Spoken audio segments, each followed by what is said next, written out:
You know that exhausted feeling when you've spent all day managing everyone else's emotions while completely ignoring your own. That's the secret thought people pleasers rarely say out loud. When you stop people pleasing, your brain literally begins rewiring itself from survival mode into authentic connection.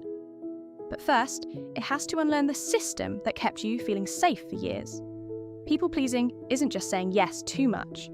Your brain's threat detection system learned to treat disappointing people like actual danger. After years of prioritizing everyone else's emotions, your nervous system starts believing conflict, rejection, or even slight disapproval means you're unsafe.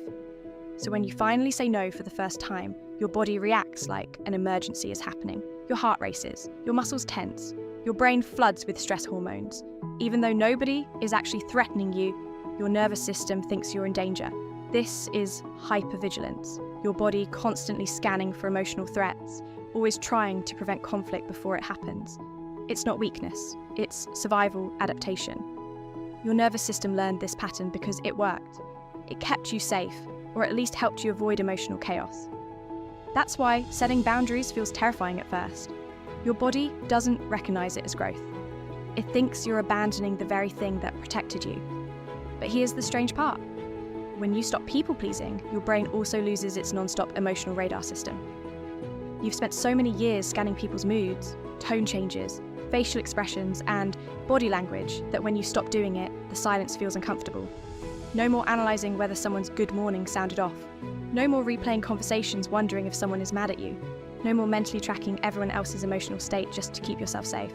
It's like taking off noise-cancelling headphones you didn't realise you were wearing. Everything feels different when you stop calculating everyone else's emotional temperature. Have you ever left work or a social gathering completely exhausted, replaying everything you said, wondering, did I say something wrong? Or why didn't they text me back? If so, drop a "yes, I can relate" in the comments. When that emotional radar starts shutting down, your brain doesn't just sit quietly. It begins rebuilding itself, literally forming new neural pathways. For years, every time you ignored your feelings, avoided conflict, or said yes when you meant no, you strengthened those people-pleasing patterns in your brain. But now, your brain is trying to create completely new ones. And honestly, at first it feels messy. Your brain basically panics and says, wait, we're not doing the thing that kept us safe anymore? So it works overtime trying to build new patterns while the old ones slowly lose power. That's why this middle phase feels confusing.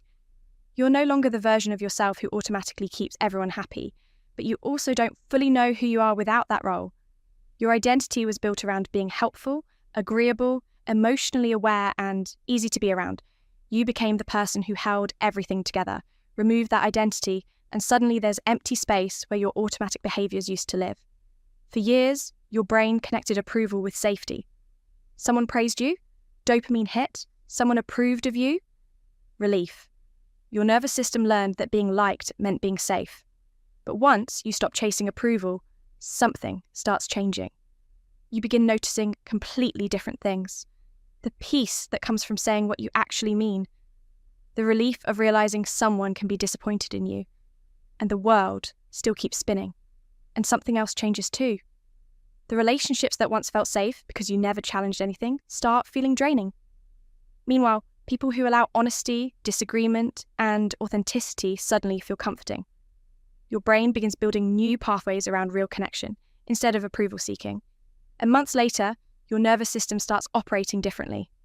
That constant emotional alarm system quiets down. You stop entering every room searching for danger. And for the first time, you start noticing yourself. Your own thoughts, your own preferences, your own emotions. You realize safety doesn't come from managing everyone else's feelings. It comes from trusting yourself to handle discomfort, conflict, and boundaries without abandoning yourself in the process. That constant mental exhaustion starts fading. The emotional monitoring, the overthinking, the replaying conversations over and over in your head. Your brain redirects that energy toward things that actually matter to you. You finally have space for your own life. And there's this unfamiliar peace that comes from realizing you are not responsible for everyone else's emotional weather. Subscribe for more boundary and healing content, and share this with someone who needs to hear it.